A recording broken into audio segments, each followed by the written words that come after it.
샬롬. 오늘도 하나님 앞에 예배하는 여러분들을 축복합니다. 오늘도 새로운 날과 새로운 생명 기회를 주신 하나님께 영광 돌리며 사시기를 또한 소망합니다. 기도하겠습니다.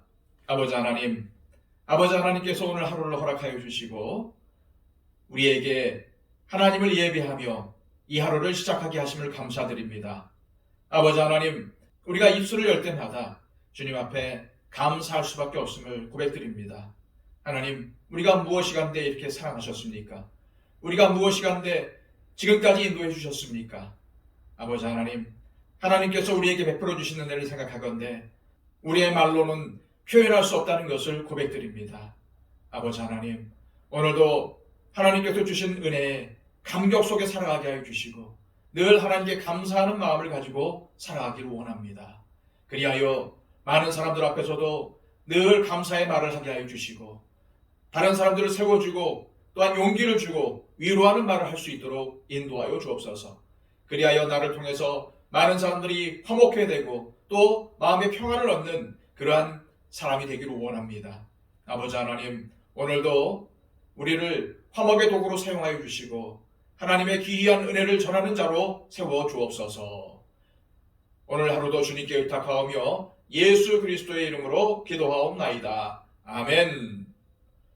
다 함께 찬송가 304장 찬양 드립니다.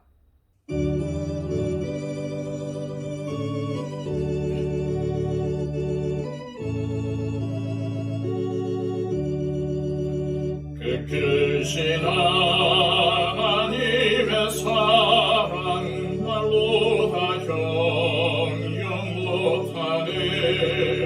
저 높고 높은 별을 넘어 이 낮고 낮은 땅 위에 죄범한 영혼 구하려 그 아들 보내사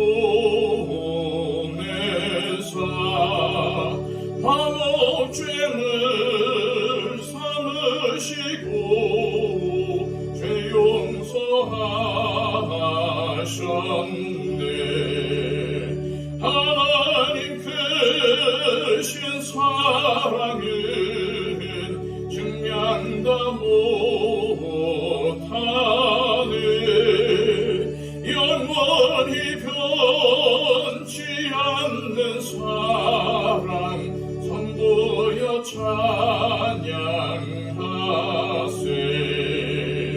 외로운 시절 지나가고 땅 위에 영화 쇠할 때 주 믿지 않던 영혼들은 큰 소리 외쳐 울어도 주 믿는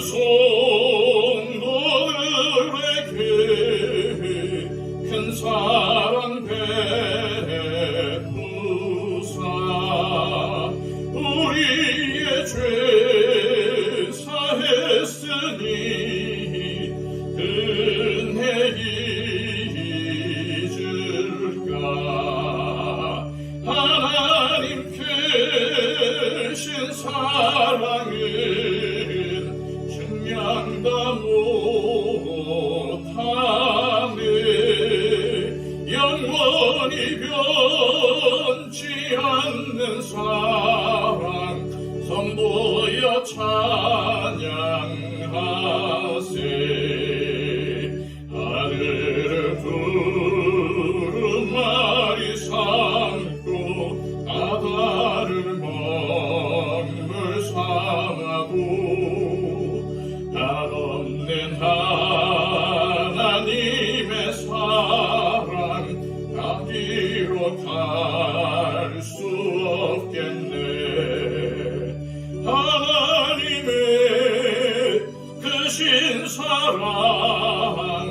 이 시간 우리에게 주시는 하나님의 말씀은 신약성경 고린도후서 5장 18절에서 21절까지의 말씀입니다. 신약성경 291쪽입니다. 모든 것이 하나님께로서 났으며 그가 그리스도로 말미암아 우리를 자기와 화목하게 하시고 또 우리에게 화목하게 하는 직분을 주셨으니 곧 하나님께서 그리스도 안에 계시사 세상을 자기와 화목하게 하시며 그들의 죄를 그들에게 돌리지 아니하시고 화목하게 하는 말씀을 우리에게 부탁하셨느니라.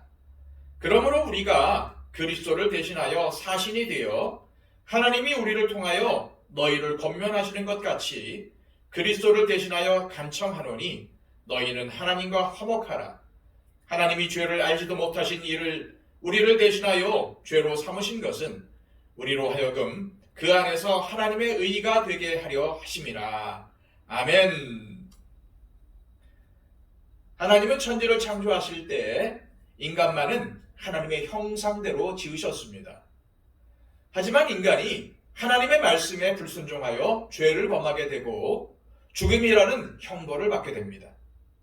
그리고 그 죄 때문에 하나님과의 관계가 완전히 깨져버립니다. 하나님과의 관계만 깨진 게 아닙니다. 죄 때문에 하나님의 형상에 심각한 손상을 입은 인간은 이웃과의 관계에서도 심각한 갈등과 분열을 낳았습니다. 이러한 갈등은 창세기에 아브라함과 조카 롯의 갈등, 이삭과 그랄 사람들과의 갈등, 야곱과 에서의 갈등, 요셉과 형제들 사이의 갈등으로 나타납니다. 하지만 아브라함은 롯이 전쟁에 휘말려 적들에게 사로잡혔을 때에는 추호의 망설임도 없이 쫓아가서 롯의 가족과 그의 모든 재산을 되찾아옵니다. 이삭의 경우는 그가 잘되는 것을 질투한 그랄 사람들이 이삭이 판 우물을 빼앗거나 막을 때마다 그들을 저주하거나 싸우지 않고 묵묵히 다른 우물들을 팠습니다. 그런데 언제부턴가 더 이상 이삭에게 시비를 거는 사람들이 없었습니다.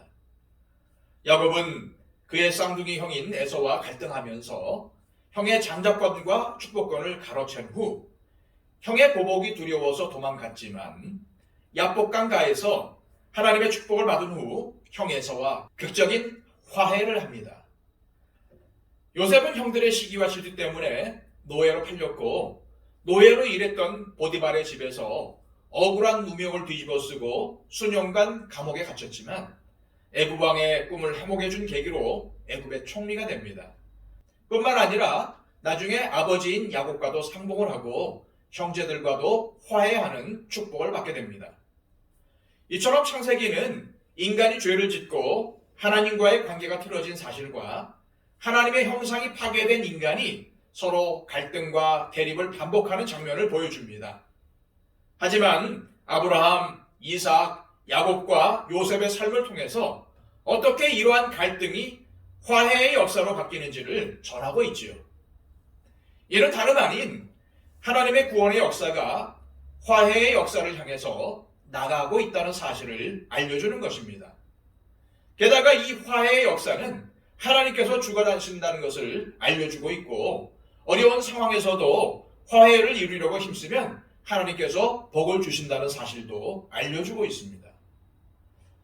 인간은 죄 때문에 하나님과의 관계가 파괴되었습니다. 뿐만 아니라 다른 사람들과의 관계도 파괴되었죠. 이는 다른 피조물과의 관계도 마찬가지입니다. 그렇다면 우리는 하나님을 믿는 사람으로서 어떠한 삶을 살아야 할까요? 그것은 화해를 이루는 삶입니다. 하나님과 화해해야 하고 이웃과도 화해해야 합니다. 그렇다면 하나님과의 화해, 이웃과의 화해는 어떻게 이룰 수 있나요? 18절, 19절 말씀입니다. 모든 것이 하나님께로서 났으며 그가 그리스도로 말미암아 우리를 자기와 화목하게 하시고 또 우리에게 화목하게 하는 직분을 주셨으니 곧 하나님께서 그리스도 안에 계시사 세상을 자기와 화목하게 하시며 그들의 죄를 그들에게 돌리지 아니하시고 화목하게 하는 말씀을 우리에게 부탁하셨느니라. 이처럼 하나님께서는 예수님을 통해서 우리가 하나님과 화해하는 길을 열어주셨습니다. 우리가 하나님과의 화해를 주도한 것이 아닙니다. 하나님이 먼저 우리와 화해하기로 하셨고 이를 위해 예수님을 이 땅에 보내신 것입니다. 첫사람 아담이 죄를 지었기 때문에 하나님과의 관계가 파괴되었습니다. 따라서 죄의 문제가 해결되어야만 우리는 하나님과 화해할 수 있습니다.